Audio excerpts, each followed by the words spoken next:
ప్రియమైన వాళ్ళారా, ప్రభు అయిన యేసుక్రీస్తు నామములో అందరికీ వందనాలు. మరి ఈ దినం కూడా మన యొక్క బైబిల్ వాక్య ధ్యానం కొరకై కీర్తనల గ్రంథము మరి 146 కీర్తన అండి. 146 కీర్తన 6వ వచనం.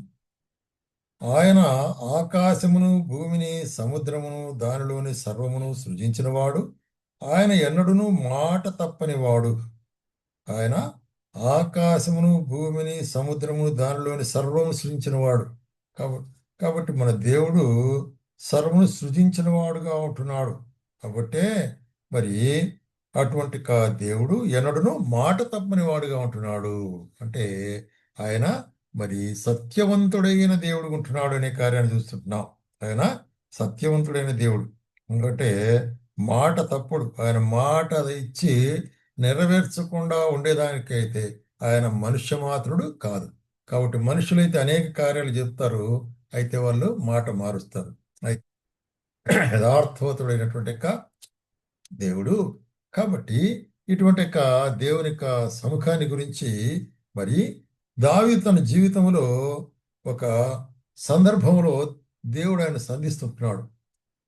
2 సమూయేలు గ్రంథము 7వ అధ్యాయము 18వ వచనంలో మనం గమనించినట్లయితే, 7వ అధ్యాయం 18వ వచనంలో, దావీదు రాజు లోపల ప్రవేశించి యెహోవా సన్నిధిని కూర్చుండి ఇలాగ మనవి చేశాను, నా ప్రభువా యెహోవా, ఇంతగా నీవు నన్ను హెచ్చించుటకు నేను ఎంతటి వాడును, నా కుటుంబం ఏపాటిది.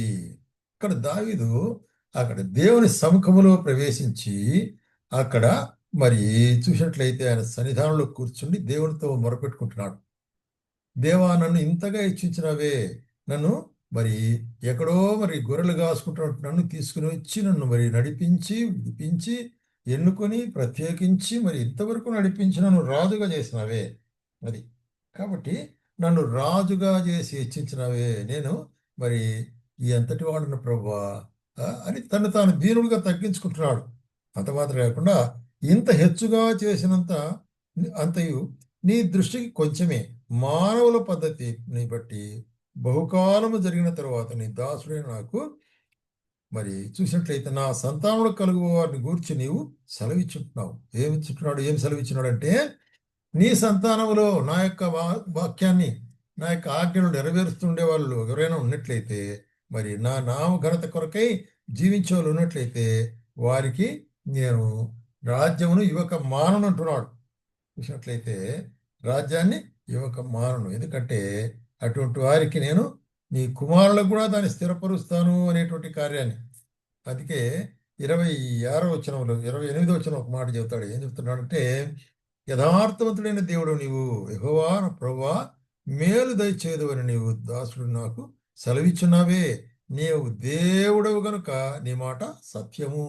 కాబట్టి నీవు దేవుడవు కాబట్టి నువ్వు ఇచ్చిన మాట సత్యమైనటువంటిది. కాబట్టి యథార్థవంతుడైనటువంటి దేవుడు, మాట ఇచ్చి నెరవేర్చే దేవుడు, వాగ్దానాన్ని ఇచ్చి దాన్ని మరి నెరవేర్చే దేవుడు ఉంటున్నాడు.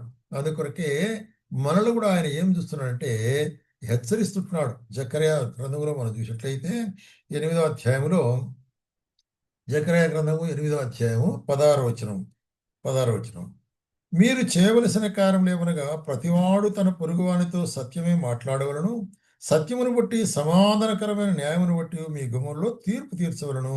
కాబట్టి నేను సత్యవంతుడని ఎట్లుంటున్నానో మా ప్రజలైన మీరు కూడా ఎట్లా ఉండాలా, సత్యవంతులైన వారు ఉండాలి. సత్యాన్ని బట్టి మీరు న్యాయము కాబట్టి 17వ వచనంలో, తన పొరుగువాని మీద ఎవడును దుర్యోచన యోచింపకూడదు, అబద్ధ ప్రమాణం చేయని ఇష్టపడకూడదు, ఇవన్నీ నాకు అసహ్యములు, ఇదే యెహోవా.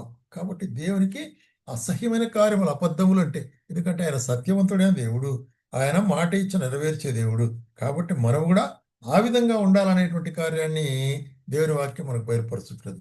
అట్లాగే మలాకీ గ్రంథంలో రాస్తూ 2వ అధ్యాయం 5వ వచనంలో ఇక్కడ లేవీల గురించి ఒక మాట చెప్తాడు. నేను చేసిన నిబంధన వారి జీవమునకు సమాధానమునకును కారణమాయను. ఎవరికి? లేవీలను పిలిచి వారికి దేవుడు తన యొక్క మందిరంలో మరి పరిచయం అప్పగించినాడు. అంత మాత్రం కాకుండా 6వ వచనంలో గమనించినట్టయితే, సత్యము గల ధర్మశాస్త్రం బోధించుచు దుర్బోధన ఏమాత్రం చేయక సమాధానమును బట్టి యథార్థతను బట్టి నన్ను అనుసరించి నడుచుకుని వారై దోషము నుండి అనేకులు త్రిప్పిరి. యాజకులు సైన్యములకు అధిపతిగా యెహోవా దూతలు గనుక జనసమూహములు వారి నోట ధర్మశాస్త్రం నేర్చుకుందురు, వారు జ్ఞానమును బట్టి బోధింపవలను. కాబట్టి లేవీయులు దేవుని మందిరంలో పనిచేసే వాళ్ళు ఉంటున్నారు. యాజకులు మరి చూసినట్లయితే వారు ప్రజలకు ధర్మశాస్త్రాన్ని బోధించేవారు ఉంటున్నారు. ధర్మశాస్త్రం సత్యాన్ని బయలుపరిచే వాళ్ళు ఉంటున్నారు. దానికి మీరు మరి లోబడవలసిన వారుగా ఉంటున్నారు అనే కార్యాన్ని ఇక్కడ బయలుపరుస్తున్నాడు. అట్లా అపోస్తలుడు పౌలు ఎఫెసీయులకు రాస్తూ ఒక మాట చెప్తున్నాడు. 4వ అధ్యాయము, ఎఫెసీయులకు 4వ అధ్యాయము 25వ వచనములో మనము ఒకరికొకరము అవయములమై ఉన్నాము కనుక మీరు అబద్ధమాడుట మాని ప్రతివాడు తన పొరుగువానితో సత్యమే మాట్లాడవలను. కాబట్టి ఇక్కడ ఏం చెప్తున్నాడు, మనము ఒకరికొకరు అవయములం ఉంటున్నాము. దేవుని యొక్క శరీరంలో, క్రీస్తు యేసు యొక్క శరీరంలో ఆయన శిరస్వత్వం కింద మనం అవయములుగా ఉంటున్నాము. ఇదే సంఘం. కాబట్టి మనము అవయములుగా ఉంటున్నాము. కాబట్టి ఒకరితో ఒకడు అబద్ధమాడుట మాని. కాబట్టి అబద్ధమాడుట అనేటువంటిది దేవునికి మరి అది ఇష్టమైనటువంటి కార్యం ఉంటుంది. కోపపడుడు కానీ పాపం చేయకూడదు అంటాడు. కాబట్టి అబద్ధం ఆడకుండా అందుకొరకు ఏమంటాడంటే సర్వాంగ కవచం ధరించుకొని మనం శత్రువు ఎదుట నిలబడినప్పుడు ఏం కలిగి ఉండాలంటున్నాడంటే 6వ అధ్యాయంలో ఎఫెసీయులకు 6వ అధ్యాయం 14 వచనం ఏమంటాడు, ఏలైనగా మీ నడుమునకు సత్యమును దట్టి కట్టుకొని నీతిని మైమరుగు తొడుకునుడి. నడుమునకు సత్యమును దట్టి, నడుము కట్టుకునుట అంటే మరి పని చేసేది, పరిచయం చేయుట.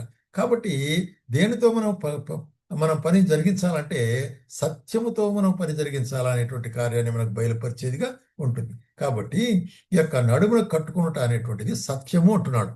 కాబట్టి ఈ సత్యము అనేటువంటి మనం నడుపుకున్నట్లయితే అప్పుడు మనము ఈ యొక్క సాతానిక కార్యములు జయించగలిగే వాళ్ళం ఉంటాం.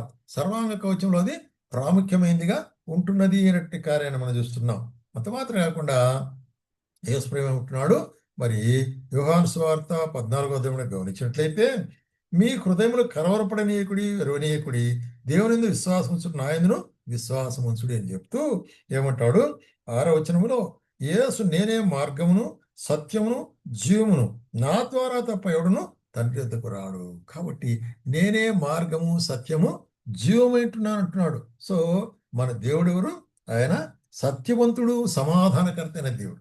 సత్యవంతుడు, సమాధానకర్త అయిన దేవుడు. కాబట్టి సత్యవంతుడు, సమాధానకర్త అయిన దేవుడు ఉంటున్నాడు. కాబట్టి కీర్తనకర్త ఏమంటాడు 146వ కీర్తనలో చూడండి, ఎవనికి యాకోబు దేవుడు సహాయకుడుగును, ఎవడు తన దేవుడైన యెహోవా మీద ఆశ పెట్టుకున్న వాడు ధన్యుడు, ఎందుకంటే ఆయన మాట తప్పని వాడు అంటున్నాడు. కాబట్టి ప్రేమ సహోదర సహోదరి, నీ యొక్క జీవితంలో కూడా ఈ ధన్యత నీవు ఎరగవలసిన అనుకుంటున్నావు. ఎందుకంటే ఆయన మాట తప్ప. నీవు నేను నమ్ముకున్న దేవుడు ఎటువంటి దేవుడు? చూడు, ఆకాశము సముద్రము సమస్తమును అందులో ఉన్న వాటిని సృజించిన దేవుడు. ఆయన మాట ఇచ్చి నెరవేర్చే దేవుడు. ఆయన మాట తప్పే దేవుడు కాదు. అదే విధంగా మనం కూడా ఆయన యొక్క మార్గాల్లో మనం నడవాలనేది ఆయన యొక్క ఆశ ఉంటుంది. కాబట్టి మనం కూడా ఆ విధంగా ఆయన యొక్క సత్యములో మనం నడుస్తూ ఆ యొక్క నిత్య జీవంలోనికి ఆయన ద్వారా మనము తండ్రి ఎదుగు ప్రవేశించాలనుకుంటున్నాం. అందుకొరకే నేనే మార్గమును సత్యమును జీవబెట్టినాడు. కాబట్టి ఆయన మనకు సత్యమైన దేవుడు. కాబట్టి ఆ సత్యంలో మనను నిలిచి ఉండాలా అనేటువంటి కార్యాన్ని మనం ఎల్లప్పుడూ జ్ఞాపకం పెట్టుకొని మనము మరి అన్ని విషయముల్లో మరి సత్యమునే ఆచరించే వాళ్ళముగా, అబద్ధానికి దూరంగా ఉండే వాళ్ళంగా ఉండాలనేటువంటిదే దేవుని యొక్క ఆశ, ఆకాంక్ష ఉంటుంది. ఆ విధంగా నడుచుకుంటకు ప్రభు మనకు సహాయం చేయనుగాక.